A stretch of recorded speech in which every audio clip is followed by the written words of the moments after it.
അസ്സലാമലൈക്കും dear friends. ഇന്നത്തെ നമ്മുടെ റെസിപ്പി ഓണസദ്യയിൽ ഒഴിച്ചുകൂടാൻ പറ്റാത്ത പഴമയുടെ അതേ രുചിയിൽ ഒരു പെർഫെക്റ്റ് പുളിയിഞ്ചിയാണ്. ഈ ഒരു വീഡിയോ കണ്ടാൽ മാത്രം മതി നിങ്ങൾക്ക് ഓണസദ്യക്ക് അടിപൊളി കൊതിയൂറും പുളിയിഞ്ചി തയ്യാറാക്കി എടുക്കാൻ പറ്റും. നമ്മുടെ ഈ വീഡിയോ കണ്ടുകൊണ്ടിരിക്കുന്ന സമയത്ത് നിങ്ങൾക്ക് ഇഷ്ടപ്പെടുകയാണെങ്കിൽ ഒന്ന് ലൈക്ക് ചെയ്തേക്കണേ. അതുപോലെ തന്നെ നമ്മുടെ ഈ ചാനൽ ആദ്യമായിട്ട് കാണുന്നവരും ഇതുവരെയും സബ്സ്ക്രൈബ് ചെയ്യാത്തവരും പ്ലീസ് ഒന്ന് സബ്സ്ക്രൈബ് ചെയ്തേക്കണേ. ഞാനിടുന്ന വീഡിയോസ് ഉടനടി കിട്ടുന്നതിനായി സബ്സ്ക്രൈബ് ബട്ടന്റെ തൊട്ടടുത്ത് കാണുന്ന ബെല്ലൈക്കൺ കൂടി ക്ലിക്ക് ചെയ്തിട്ട് ഓൾ എന്ന ഓപ്ഷൻ എനേബിൾ ചെയ്യാനും മറക്കല്ലേ. ആദ്യം തന്നെ ഇതിനായിട്ട് ഞാനിവിടെ 250 ഗ്രാം ഇഞ്ചിയാണ് എടുത്തിട്ടുള്ളത്. ഇനി ഇഞ്ചിയുടെ തൊലിയെല്ലാം മാറ്റി നല്ലതുപോലെ ഒന്ന് കഴുകി വൃത്തിയാക്കിയതിന് ശേഷം പൊടിയായിട്ട് അരിഞ്ഞെടുക്കാം. അപ്പൊ ഈ ഒരു രീതിക്ക് വേണം ഇഞ്ചി അരിഞ്ഞെടുക്കാനായിട്ട്. ഇനി ഒരു ഉരുളിയിൽ 2 ടേബിൾ സ്പൂൺ വെളിച്ചെണ്ണ ഒഴിച്ചു കൊടുക്കാം. വെളിച്ചെണ്ണ ഉണ്ടെങ്കിൽ വെളിച്ചെണ്ണ തന്നെ എടുക്കുക. വെളിച്ചെണ്ണ ആകുമ്പോൾ നല്ലൊരു നാടൻ ഫ്ലേവറും നല്ലൊരു നാടൻ ടേസ്റ്റും ഒക്കെ കിട്ടും ഇതിന്. അല്ലെങ്കിൽ നല്ലെണ്ണ എടുക്കുക. നല്ലെണ്ണയിൽ ഇത് ചെയ്യുകയാണെന്നുണ്ടെങ്കിൽ ഒരുപാട് ദിവസം ഇത് കേടുകൂടാതെ ഇരിക്കും. നല്ലെണ്ണ ഇല്ലാന്നുണ്ടെങ്കിൽ വേറെ ഏതെങ്കിലും എണ്ണ എടുത്താലും മതിയാകും. ഞാനിപ്പോൾ 2 ടേബിൾ സ്പൂൺ വെളിച്ചെണ്ണയാണ് ഒഴിച്ചു കൊടുത്തിട്ടുള്ളത്. എണ്ണ ചൂടായിട്ടുണ്ട്. ഇനി ഇതിലേക്ക് 1 ടീസ്പൂൺ കടുകിട്ട് ഒന്ന് പൊട്ടിച്ചെടുക്കാം. ഇപ്പൊ കടുകെല്ലാം ഒന്ന് പൊട്ടി വന്നിട്ടുണ്ട്. ഇനി ഒരു 3 വറ്റൽമുളക് 2ആയിട്ട് മുറിച്ച് ഇതിലേക്ക് ഇട്ട് കൊടുക്കാം. അതുപോലെ തന്നെ കുറച്ച് കറിവേപ്പിലയും കൂടി ഇട്ട് കൊടുത്ത് ഒന്ന് ഇളക്കി കൊടുക്കാം.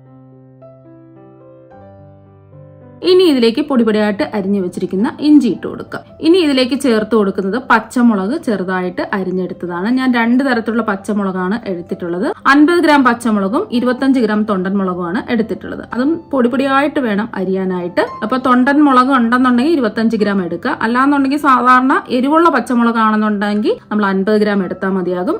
എരിവില്ലാത്ത പച്ചമുളകാണെന്നുണ്ടെങ്കിൽ 75 ഗ്രാം വരെ പച്ചമുളക് എടുക്കാവുന്നതാണ്. ഇനി നമ്മൾ ഇതൊന്ന് ഇളക്കി കൊടുക്കാം. ഫ്ലെയിം മീഡിയം ഫ്ലെയിം വേണം വെക്കാനായിട്ട്. ഫ്ലെയിം കൂട്ടിയിടരുത്. എന്നാൽ പിന്നെ ഇതിന്റെ നിറമൊക്കെ മാറി കരിഞ്ഞു പോകും. പിന്നെ ഒന്നിനും കൊള്ളില്ല, ടേസ്റ്റ് ഒക്കെ മാറിപ്പോകും. നല്ലതുപോലെ ഇതുപോലെ ഇളക്കി കൊടുത്തോണ്ടിരിക്കുക. ഈ സമയം കൊണ്ട് നമുക്ക് ഇതിനാവശ്യമുള്ള പുളിവെള്ളം നമുക്ക് തയ്യാറാക്കി എടുക്കാം. അതിനായിട്ട് ഞാനിവിടെ കുറച്ച് പുളി എടുത്തിട്ടുണ്ട്. ഞാനിപ്പോൾ 150 ഗ്രാം പുളിയാണ് എടുത്തിട്ടുള്ളത്. ഇതുപോലെ പഴകിയ പുളിയാണ് ഞാനിവിടെ എടുത്തിട്ടുള്ളത്. പഴകിയ പുളിയാകുമ്പോൾ നല്ലൊരു ടേസ്റ്റും അതുപോലെ തന്നെ നല്ല കളറും കിട്ടും. അതുണ്ടെങ്കിൽ അത് തന്നെ എടുക്കുക. അതില്ലാന്നുണ്ടെങ്കിൽ സാധാരണ പുളി എടുത്താലും മതി. ഇനി പുളി കുതിർന്ന് കിട്ടാൻ ആവശ്യത്തിന് വെള്ളം ഒഴിച്ചു കൊടുക്കും. ഞാനിപ്പോൾ പുളി പെട്ടെന്ന് കുതിർന്ന് കിട്ടാനായിട്ട് ചൂടുവെള്ളമാണ് ഇതിലേക്ക് ഒഴിച്ചു കൊടുക്കുന്നത്. ചൂടുവെള്ളത്തിന് പകരം പച്ചവെള്ളം ഒഴിച്ച് കുതിർക്കാൻ വെച്ചാലും മതി. പച്ചവെള്ളത്തിൽ കുതിർക്കാൻ വെക്കുമ്പോൾ കുറച്ച് സമയം എടുക്കും പുളി നല്ലതുപോലെ ഒന്ന് കുതിർന്ന് കിട്ടാനായിട്ട്. ഞാനിപ്പോ ഇതിലേക്ക് 250 ml കപ്പിന് 4 കപ്പ് ചൂടുവെള്ളമാണ് ഒഴിച്ചു കൊടുക്കുന്നത്. ഇനി ഒരു സ്പൂൺ വെച്ച് ഒന്ന് ഇളക്കി യോജിപ്പിച്ച് വെക്കാം. ഇനി ചൂട് മാറുന്നത് വരെ ഇതിങ്ങനെ ഇരിക്കട്ടെ. ചൂടുവെള്ളത്തിന് പകരം പച്ചവെള്ളമാണ് നിങ്ങൾ ഒഴിക്കുന്നതെങ്കിൽ നല്ലവണ്ണം കൈവച്ച് തിരുമി യോജിപ്പിച്ച് വെക്കുക. ഈ വെള്ളത്തിന്റെ ചൂടൊക്കെ ഒന്ന് മാറട്ടെ. ഈ ചൂടുവെള്ളം ഒഴിച്ചത് കൊണ്ട് പെട്ടെന്ന് തന്നെ പുളി കുതിർന്ന് കിട്ടും. ഇപ്പൊ വെള്ളത്തിന്റെ ചൂടൊക്കെ മാറിയിട്ടുണ്ട്. ഇനി കൈവച്ച് നല്ലവണ്ണം തിരുമി യോജിപ്പിച്ചെടുക്കാം.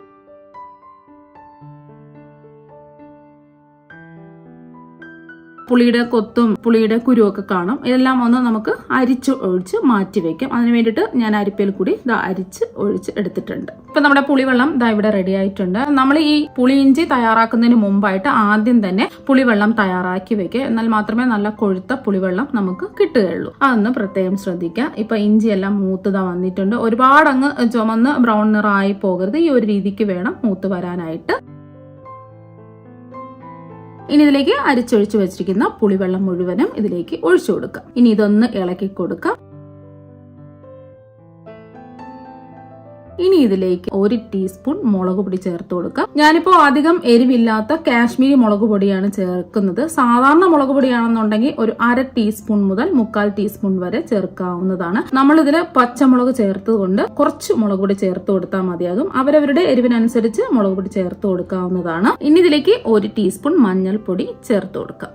അതുപോലെ തന്നെ ഇതിലേക്ക് 1/4 ടീസ്പൂൺ കായപ്പൊടി ചേർത്ത് കൊടുക്കാം. കായപ്പൊടി കൂടി പോകരുത്. 1/4 ടീസ്പൂൺ മാത്രമേ ചേർത്ത് കൊടുക്കാവൂ. ഇനി ഇതിലേക്ക് ആവശ്യത്തിനുള്ള ഉപ്പ് ചേർത്ത് കൊടുക്കാം. ഞാനിപ്പോ ഇതിലേക്ക് 1/2 ടീസ്പൂൺ ഉപ്പാണ് ചേർത്ത് കൊടുക്കുന്നത്. നോക്കിയിട്ട് ആവശ്യമുണ്ടെങ്കിൽ പിന്നീട് കുറച്ചും കൂടെ ഉപ്പ് ചേർത്ത് കൊടുത്താൽ മതിയാകും. ഇനി ഇതിലേക്ക് ആവശ്യത്തിനുള്ള മധുരം ചേർത്ത് കൊടുക്കാം. ഞാനിപ്പോ ഇതിൽ ശർക്കരയാണ് ചേർത്ത് കൊടുക്കുന്നത്. നിങ്ങൾക്ക് ഇതിന് പകരം പഞ്ചസാര വേണമെങ്കിലും എടുക്കാവുന്നതാണ്. ശർക്കര ചേർത്ത് കൊടുക്കുമ്പോൾ കുറച്ചും കൂടെ നല്ല കളറും നല്ല ടേസ്റ്റും ഒക്കെ കിട്ടും. അപ്പൊ ഇതിനായിട്ട് ഞാനിവിടെ 1 കപ്പ് ശർക്കരയാണ് ഇതിലേക്ക് ചേർത്ത് കൊടുക്കുന്നത്. പൊടിച്ചിട്ടാണ് ചേർത്ത് കൊടുക്കുന്നത്. ഒരു ഉണ്ട ശർക്കര ഇടുകല്ല് കൊണ്ട് ഇടിച്ച് ആണ് ഇതിലേക്ക് ചേർത്ത് കൊടുക്കുന്നത്. അതുപോലെ തന്നെ നമ്മൾ ശർക്കര എടുക്കുമ്പോൾ നല്ല ശർക്കര വേണം ഇതിലേക്ക് ചേർത്ത് കൊടുക്കാൻ. കല്ലും മണ്ണും ഒക്കെ ഉള്ള ശർക്കരയാണെന്നുണ്ടെങ്കിൽ പൊടിച്ചെടുത്ത ശർക്കര കുറച്ച് ചൂടുവെള്ളത്തിലിട്ട് അലിയിച്ച് അതൊന്ന് അരിച്ചൊഴിച്ച് എടുത്താൽ മതി. ഞാനിപ്പോൾ എടുത്തിട്ടുള്ളത് കല്ലും മണ്ണും ഇല്ലാത്ത നല്ല ശർക്കരയാണ്. അതുകൊണ്ടാണ് ഞാൻ നേരിട്ട് ഈ പുളിയിഞ്ചിയിലേക്ക് ചേർത്ത് കൊടുത്തിട്ടുള്ളത്. ഇനി ഇതൊന്ന് ഇളക്കി കൊടുക്കാം.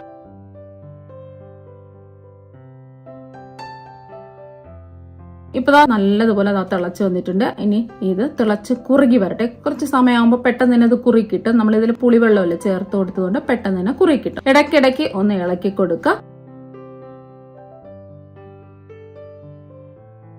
ഇപ്പൊ കണ്ടില്ലേ, നല്ലോണം ഒന്ന് കുറുകി കിട്ടിയിട്ടുണ്ട്. ഇനി ഇതിലേക്ക് കുറച്ച് ഉലുവാപ്പൊടി ചേർത്ത് കൊടുക്കാം. നമ്മൾ ഉലുവാപ്പൊടി ചേർത്ത് കൊടുക്കുമ്പോൾ വറുത്ത് പൊടിച്ച ഉലുവാപ്പൊടി വേണം ചേർത്ത് കൊടുക്കാനായിട്ട്. ഒരുപാട് അങ്ങ് എടുത്ത് ഇടരുത്. ഒരു 1/4 ടീസ്പൂൺ ഉലുവാപ്പൊടി ചേർത്ത് കൊടുത്താൽ മതിയാകും. 1/4 ടീസ്പൂണിൽ കൂടുതൽ ഇടരുത്. എന്നാൽ പിന്നെ ഇതിൽ ഒരു കയ്പ്പ് രസം ഉണ്ടാകും. ഇനി ഇത് നല്ലതുപോലെ ഒന്ന് ഇളക്കി യോജിപ്പിച്ചെടുക്കാം. ഇനി ഇതിൽ കടുക് താളിക്കേണ്ട ആവശ്യമൊന്നുമില്ല. ആദ്യമേ നമ്മൾ കടുക് താളിച്ചിട്ടാണ് ഇത് ചെയ്തെടുത്തിട്ടുള്ളത്. അതുകൊണ്ട് കടുക് താളിക്കേണ്ട ആവശ്യമൊന്നുമില്ല. ഇപ്പൊ തന്നെ ഇതിന്റെ കളറൊക്കെ മാറി വന്നിട്ടുണ്ട്. കാണുമ്പോൾ തന്നെ നിങ്ങൾക്ക് മനസ്സിലാവും. ഇനി ഇത് ചൂട് മാറി കഴിയുമ്പോൾ കുറച്ചും കൂടെ ഒന്ന് കുറുകി കിട്ടും. അതുപോലെ തന്നെ ഇതിന്റെ കളറൊക്കെ നല്ല കറുത്ത കളറായിട്ട് വരികയും ചെയ്യും. ഇത് ഒരു ദിവസം കഴിഞ്ഞിട്ട് എടുക്കുകയാണെന്നുണ്ടെങ്കിൽ നല്ല അടിപൊളി ടേസ്റ്റ് കൊണ്ട് നല്ല കറുത്ത കളറും കിട്ടും. ഇനി ഇതിന്റെ ചൂടെല്ലാം മാറിയതിനു ശേഷം ഒരു ദിവസം കഴിഞ്ഞ് ഈർപ്പൊന്നുമില്ലാത്ത എയർ ടൈറ്റ് ആയിട്ടുള്ള കുപ്പിയിൽ അടച്ച് സൂക്ഷിച്ച് വെക്കാവുന്നതാണ്. പുറത്ത് ഒരു 2-3 ദിവസം വെച്ചതിന് ശേഷം ഫ്രിഡ്ജിൽ സൂക്ഷിക്കാവുന്നതാണ്. ഇത് 1 മാസം വരെ കേടുകൂടാതെ ഇരിക്കും. നമ്മളിത് വെളിച്ചെണ്ണയിൽ തയ്യാറാക്കിയത് കൊണ്ടാണ് പുറത്ത് 2-3 ദിവസം വെച്ചതിന് ശേഷം ഫ്രിഡ്ജിൽ സൂക്ഷിക്കുന്നത്. പക്ഷെ വെളിച്ചെണ്ണ ചെയ്തെടുക്കുമ്പോൾ നല്ല ടേസ്റ്റും നല്ല ഒരു മണവും ഒക്കെയാണ് ഇതിന്. കുറച്ച് ദിവസം സൂക്ഷിക്കണമെന്നുണ്ടെങ്കിൽ പുറം രാജ്യത്തുള്ള കുട്ടികൾക്കും ഹോസ്റ്റലിൽ പഠിക്കുന്നവർക്കും ഒക്കെ കൊടുത്തു വിടാൻ വേണ്ടിയിട്ട് നല്ലെണ്ണയിൽ ചെയ്തെടുക്കുന്നതായിരിക്കും നല്ലത്. കുറച്ച് ദിവസം നമുക്ക് പുറത്ത് സൂക്ഷിച്ചു വെക്കാൻ പറ്റും. അപ്പൊ എത്ര ഈസി ആയിട്ടാണ് നമ്മൾ പുളിയിഞ്ചി തയ്യാറാക്കി എടുത്തിട്ടുള്ളത്. നല്ല അടിപൊളി ടേസ്റ്റ് ആണ്. ഓണം സദ്യ സ്പെഷ്യൽ പുളിയിഞ്ചി ഇതവിടെ റെഡി ആയിട്ടുണ്ട്. അപ്പൊ നല്ല കറുത്ത കളറിൽ കണ്ടില്ലേ ഇരിക്കുന്നത്. നല്ല അടിപൊളി ടേസ്റ്റ് ആണ് കഴിക്കാൻ വേണ്ടിയിട്ട്. അപ്പൊ ഒരു പ്രാവശ്യം നിങ്ങൾ ഇത് തയ്യാറാക്കുകയാണെന്നുണ്ടെങ്കിൽ വീണ്ടും വീണ്ടും തയ്യാറാക്കി നോക്കും. അത്രയ്ക്ക് നല്ല അടിപൊളി ടേസ്റ്റ് ആണ്. ഈ പുളിയിഞ്ചി 101 കറികൾക്ക് തുല്യമാണ്. അത്രയ്ക്ക് ആരോഗ്യ ഗുണങ്ങളുണ്ട്. BP, പ്രമേഹം, കൊളസ്ട്രോൾ, അമിതവണ്ണം, ശ്വാസം മുട്ടൽ എന്നീ രോഗങ്ങളെ വളരെ പെട്ടെന്ന് തന്നെ മാറ്റുന്നു. അതുപോലെ തന്നെ ദഹന പ്രശ്നങ്ങൾ മൂലമുണ്ടാകുന്ന പല അസ്വസ്ഥതകളും മാറ്റുന്നതിനും BP മൂലമുണ്ടാകുന്ന പല അസുഖങ്ങളും മാറ്റുന്നതിനും പുളിയിഞ്ചി ദിവസവും ഭക്ഷണ സമയത്ത് തൊട്ടുകൂട്ടി കഴിക്കുന്നത് നല്ലതാണ്. പുളിയും ഇഞ്ചിയും എല്ലാം കണക്കിന് ചേരുന്നത് കൊണ്ട് കൊളസ്ട്രോൾ എന്ന അനാവശ്യ കൊഴുപ്പിനെ ഇല്ലാതാക്കുന്നു. അതുപോലെ എത്ര പഴകിയ കൊളസ്ട്രോളും മാറി കിട്ടുന്നതിന് പുളിയിഞ്ചി ഒരല്പം ദിവസവും കഴിക്കുന്നത് നല്ലതാണ്. അതുപോലെ തന്നെ പ്രമേഹം കുറയ്ക്കുന്നതിനും പുളിയിഞ്ചി ദിവസവും കഴിക്കുന്നത് നല്ലതാണ്. നമ്മൾ പുളിയിഞ്ചിയിൽ മധുരത്തിനായി ശർക്കര പുളിയിഞ്ചിയിൽ ചേർക്കാറുണ്ട്. എന്നാൽ ഒരിക്കലും അത് പ്രമേഹം വർദ്ധിപ്പിക്കുകയില്ല. മറിച്ച് പ്രമേഹത്തെ കുറയ്ക്കുകയാണ് ചെയ്യുന്നത്. പുളിയിലും ഇഞ്ചിയിലും ഉള്ളത്ര ആരോഗ്യ ഗുണങ്ങൾ മറ്റൊന്നിലും ഇല്ല. അതുപോലെ കുടവയർ മാറ്റുന്നതിനും പുളിയിഞ്ചി വയറ്റിലെ കൊഴുപ്പിനെ ഇല്ലാതാക്കുകയും കുടവയർ മാറ്റുന്നതിനും ദിവസവും ഒരല്പം പുളിയിഞ്ചി തൊട്ടുകൂട്ടുന്നത് നല്ലതാണ്. അമിതവണ്ണവും കൊഴുപ്പും ഇല്ലാതാക്കുന്നതിന് ഈ പുളിയിഞ്ചിക്ക് കഴിവുണ്ട്. അതുപോലെ ചില ഭക്ഷണങ്ങൾ കഴിക്കുമ്പോൾ വയറിനുണ്ടാകുന്ന അസ്വസ്ഥതകൾ മാറ്റാനും ഒരല്പം പുളിയിഞ്ചി കഴിച്ചാൽ മതിയാകും. പുളിയിഞ്ചി ദിവസവും കഴിക്കുന്നതിലൂടെ രോഗപ്രതിരോധ ശേഷി വർദ്ധിപ്പിക്കുകയും കരളിനെയും ഹൃദയത്തെയും രോഗങ്ങളിൽ നിന്ന് സുരക്ഷിതമായി സംരക്ഷിക്കുകയും ചെയ്യും. തീർച്ചയായും നിങ്ങൾക്ക് എല്ലാവർക്കും ഇഷ്ടമാകും. അപ്പോൾ നമുക്ക് അടുത്ത ഓണ സ്പെഷ്യൽ വീഡിയോ ആയിട്ട് വീണ്ടും കാണാം. താങ്ക്